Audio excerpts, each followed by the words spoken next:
आरतीसाठी यजमानांनी पुढे यायचं आहे.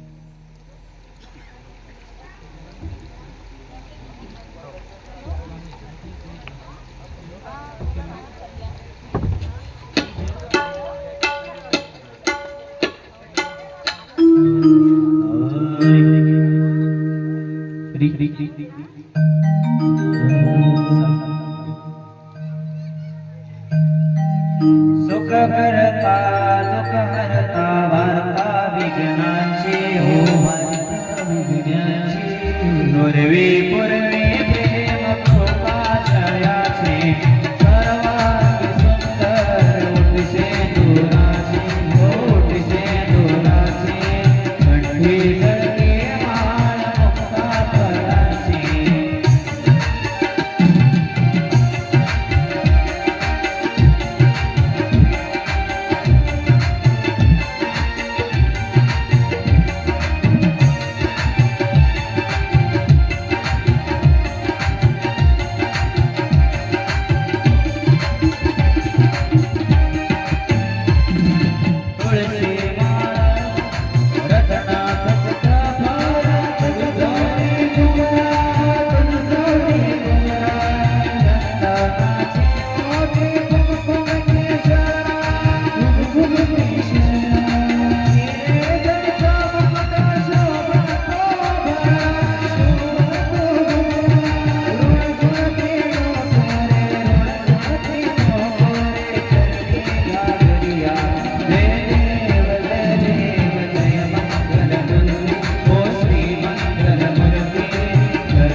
करोति यज्ञं सकलकरस्मै नारायणाय समर्पयामि अनितर्के स्वामी राम नारायण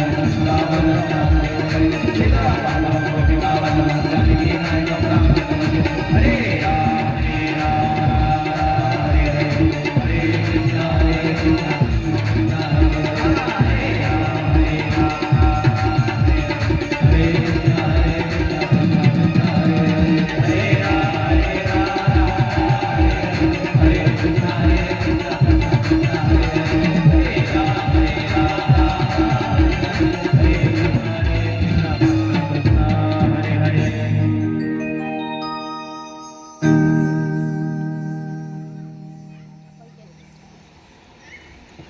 हिचे वावे माझे आस जन्मोजन्मी तुझा दास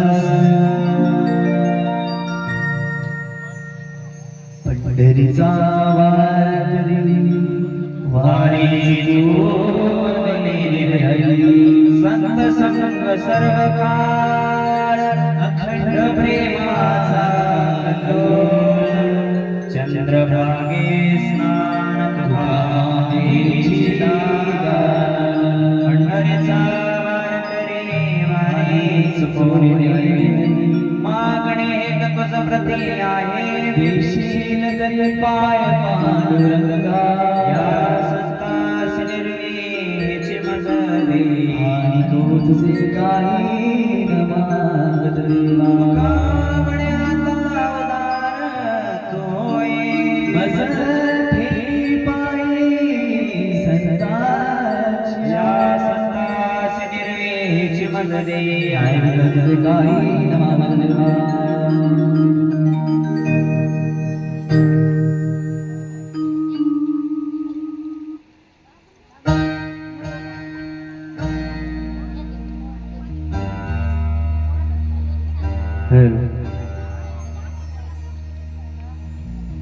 श्री राधे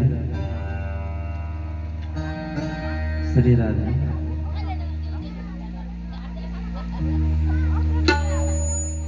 श्री राधे श्री राधे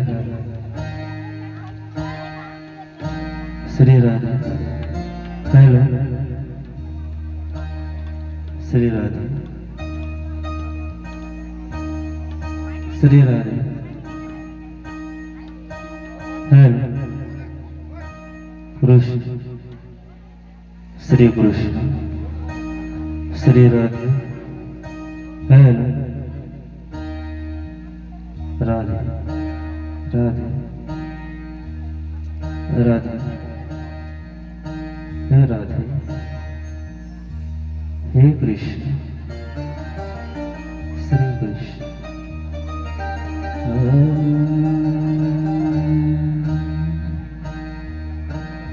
वक्रतुंड महाकाय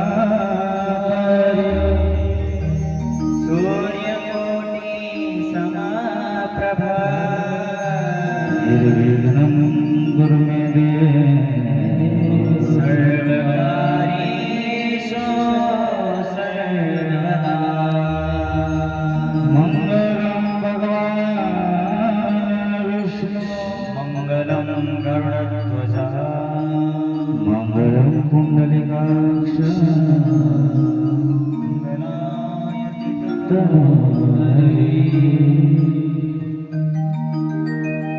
सच्चिदानंद रूपाय विश्वतपते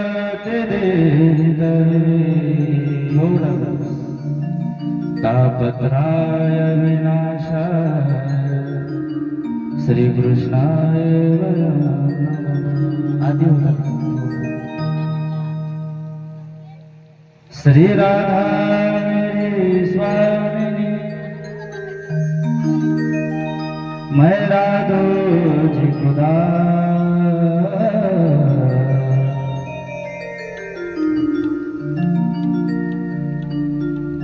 जन्म जन्म मोह लीजिए श्री चरण का बरसाने की राधिका नंद गाँव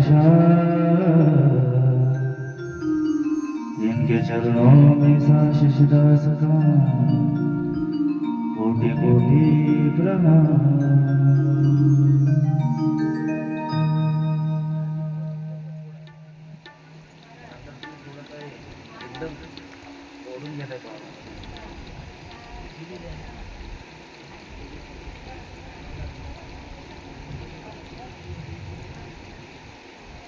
श्री राधा मेरी स्वामिनी, मैं राधो जी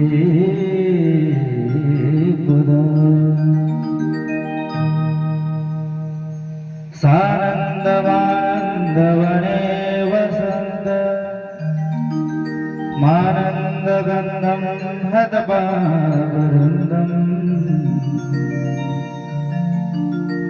वाराणसीनाथ मननाथ.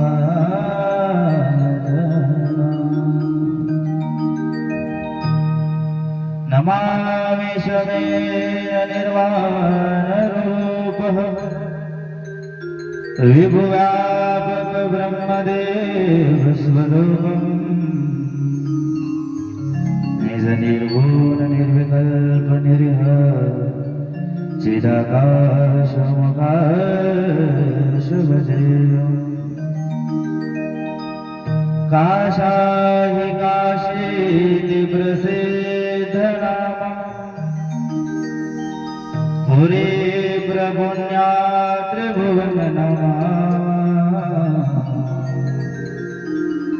यत्र स्वयं विश्वनाथं स्वयं विराजते.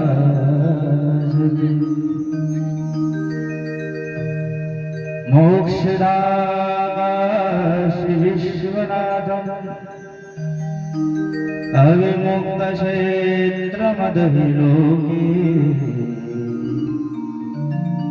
साक्षात् शिवस्य वसनपवित्रम्, यत्र मरणात् मुक्तिरुच्यते. तस्मै नमः काशादिनाथ. गंगातरंगन समन्विताय, भस्माडरागाय जटाधराय. डमरुध्वनिनाददितविषदशाय, श्री विश्वनाथाय नमस्तुते. त्रिलोचनाय त्रिभुवनदिगाय, त्रिकालदर्शी परमेश्वराय. त्रैलोक्यनाथ दयानिधे, काशीपतये शिवाय नमः. आदिपुरुषा तुला भजदिन, जे तुला भजदिन त्याविला तुतारशिना.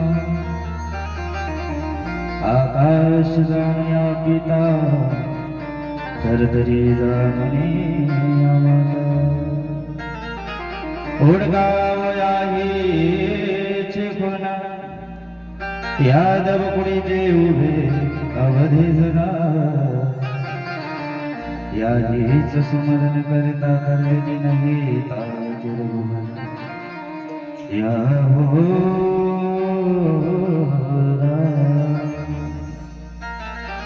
पाताळी पूजा शशाची, मृतलोकी पूजा या ज्योतीची. स्वर्गी जोडून या दोन्ही हात दिगलोकी पूजा झाली. सात कृष्ण म्हणावा.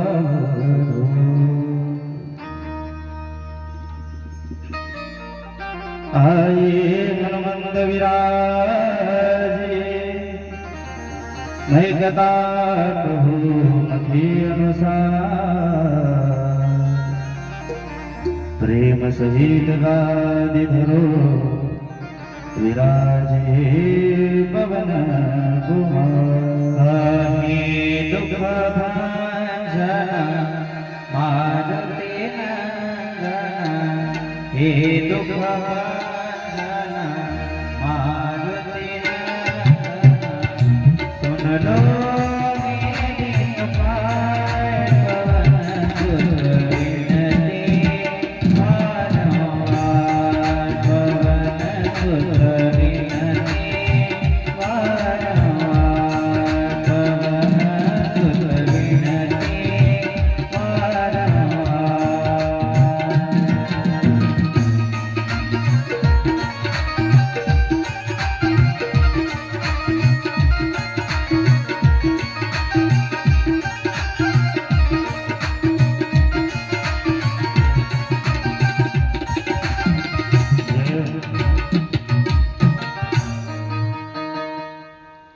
चराचरामध्ये वास करणारा माझ्या हृदय विराजमान असणार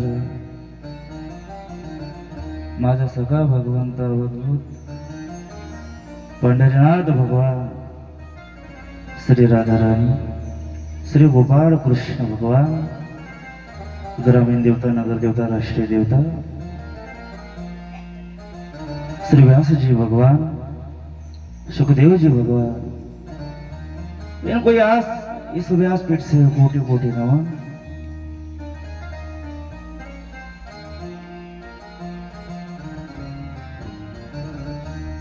काशी के अधिपति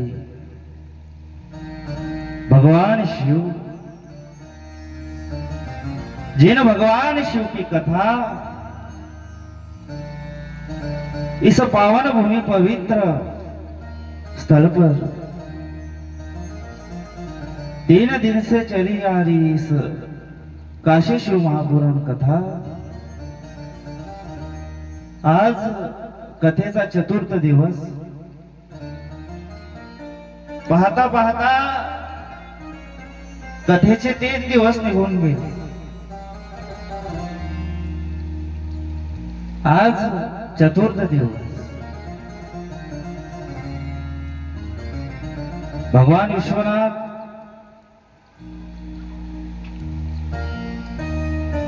ज्यांना दुःख आहे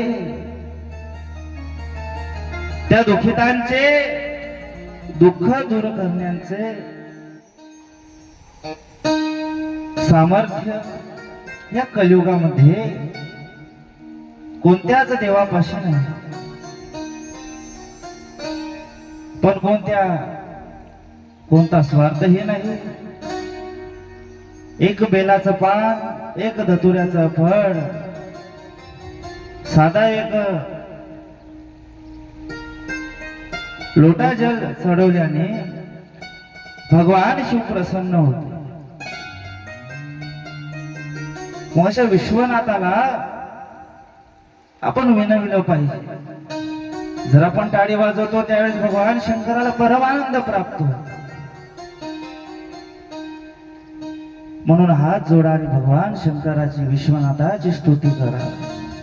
आशुतोष शशाक शंकर नील नीरज सुंदरा कोटि कोटि प्रणाम शंभो कोटि नमन दिगंबरा आशुतोष शंकर शेखर चंद्र मौली दिगंबरा कोटि कोटि प्रणाम शंभो कोटि नमन दिगंबरा।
बोले काशी विश्वनाथ भगवान की जय।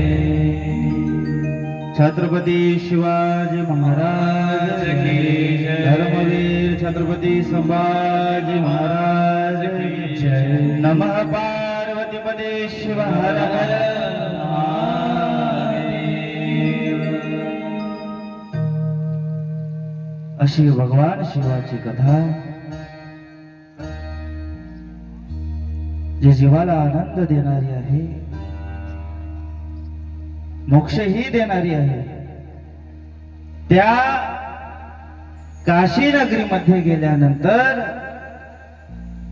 भगवान शंकराला भगवान शंकर आपलंसं आपल्याला करून ठेव, कारण त्यांची माया, त्यांचं प्रेम हे जगावरून काही वेगळंच आहे. आपण कोणत्याही दुःखात असो, केवळ काय पाहिजे तर आपुला तो एक देव करून घ्यावी. आपुला तो एक, आपुला तो एक, आपुला तो एक, आपुला तो एक देव करुणी घ्यावा. आपुला तो एक, आपुला तो एक, आपुला तो एक, आपुला तो एक देव करुणी घ्यावा.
आपुला तो एक देव करून घ्यावा.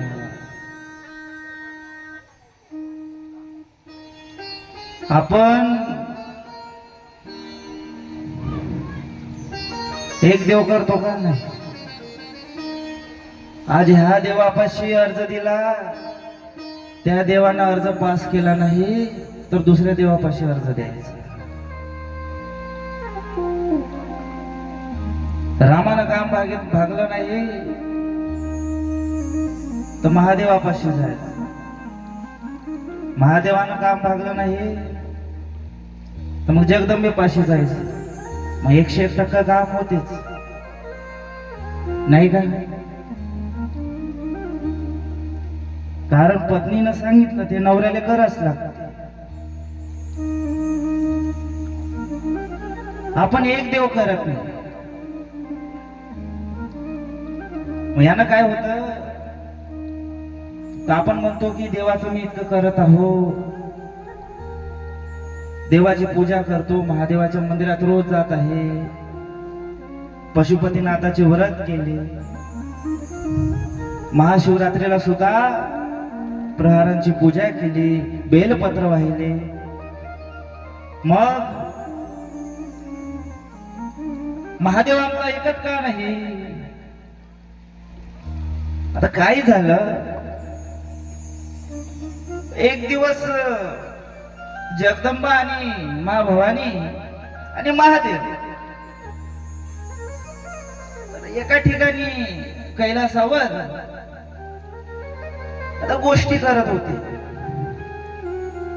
काय करत होते? गोष्टी करत होते. तर महादेवानी आता पार्वतीने सहज विचारलं, देवा आता तुमचे भक्त आहे, आता तुमच्या भक्ताची तुम्ही इतकी प्रशंसा करता, तर त्या भक्तांसोबत कधी भेटायला का येत नाही मला? चला त्याच बहाने आता उन्हाळा चालू झालाय, सुट्ट्या लागल्या आहे लेकरा बाळांना, चला आपण गोव्याला जाऊ, थायलंडला जाऊ, फिरून येऊ आपण, नाही का? समोर समोर या मावल्याला. सर्वाले बसायला जागा द्या.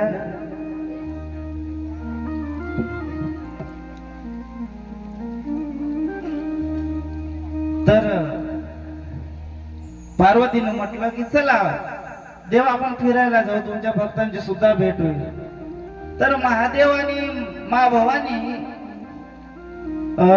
एक संन्यासाचे रूप घेऊन पृथ्वीवर आले. कुठे आले? पृथ्वीवर. तर एक शेठजी होते, त्या शेठजीच्या घरी दारासमोर आले. आता त्या शेठच्या घरी 40-50 म्हशी, 60-70 गाई. तर भगवान शंकर एका ऋषीचा संन्यासाचा वेश परिधान करून त्या शेठजी समोर आले आणि त्या शेठजीला म्हणतात, शेठजी मला नाही का तुम्ही फक्त 100 ग्राम गाईचं दूध द्या. किती ग्राम? 100 ग्राम. जे शालिग्राम भगवंत आहे ना, त्या शालिग्राम भगवंताला अभिषेक करायचा आहे, त्यांची आंघोळ करून द्यायची आहे. तर मला नाही का 100 ग्राम दूध पाहिजे. आता काय केलं त्या शेठीनं? 100 ग्राम दूध तर दिलंच नाही, पण इतके शिवा दिल्या तरी भगवान महादेवानं काहीच म्हटलं नाही आणि बाहेर आले. आणि बाहेर आल्यानंतर त्याला आशीर्वाद देते की तुझ्या घरी डबल संपत्ती प्राप्त होईल, भरभराट होईल संपत्तीची. आता जगदंबा म्हणते, देवा हे तुमचं उलट काम कसं आहे? त्यानं तुम्हाला शिवा दिल्या, उलट 100 ग्राम दूध हे दिलं नाही, तरी तुम्ही त्याला आशीर्वाद देत आहे, नाही का?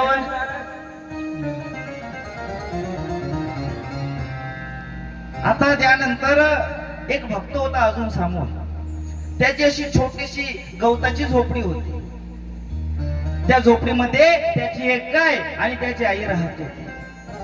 आता मात्र भगवान भोले बाबा आणि माँ जगदंबा त्या संन्यासाच्या वेशामध्ये त्या झोपडीमध्ये गेले. मात्र त्या एका भक्ताने त्या दोघांचा आदरातिथ्य केला, त्यांना बाजीवर बसवले, त्यांना जेवायला दिले आणि संन्यासाच्या रूपामध्ये असलेले महादेवांनी त्याला सांगितले की शालिग्राम भगवंत मला 100 ग्राम दूध दे. त्या व्यक्तीने त्याला, त्या भक्ताने महादेवाला 100 ग्राम दूध दिले. आणि महादेव आणि जगदंबा त्या झोपडीच्या बाहेर आल्यानंतर महादेव त्याला आशीर्वाद देते की लवकरच तुझी गाय आणि तुझी आई यांचा मृत्यू होईल. काय होईल? मृत्यू होईल. आता जगदंबेच्या डोक्याचा पारच गरम झाला. देवा तुमचं काही सटकलं की आहे?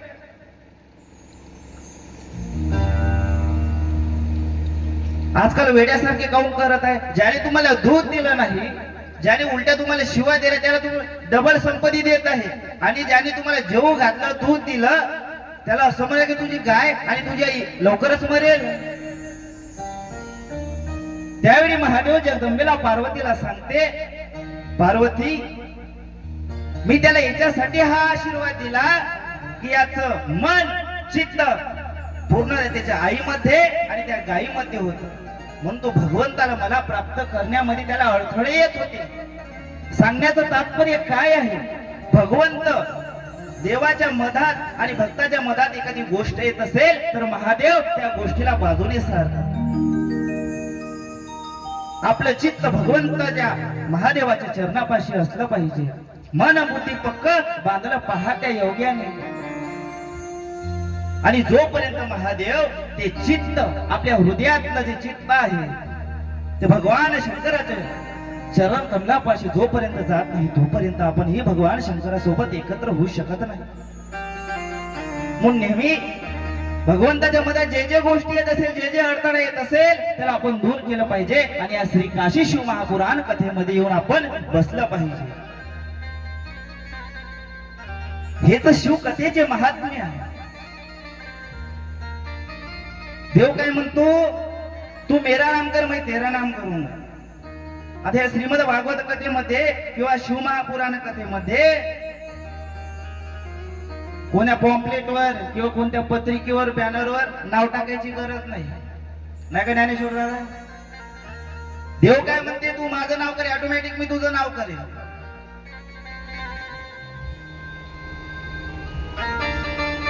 म्हणून निस्वार्थ भावनेने भगवंताची आपण सेवा केली पाहिजे.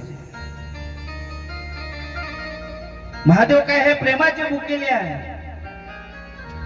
प्रेमाशिवाय भगवान महादेवाला काहीच आवडत नाही. थोरा प्रेमाचा भुकेला, थोरा प्रेमाचा भुकेला,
भुले का शिव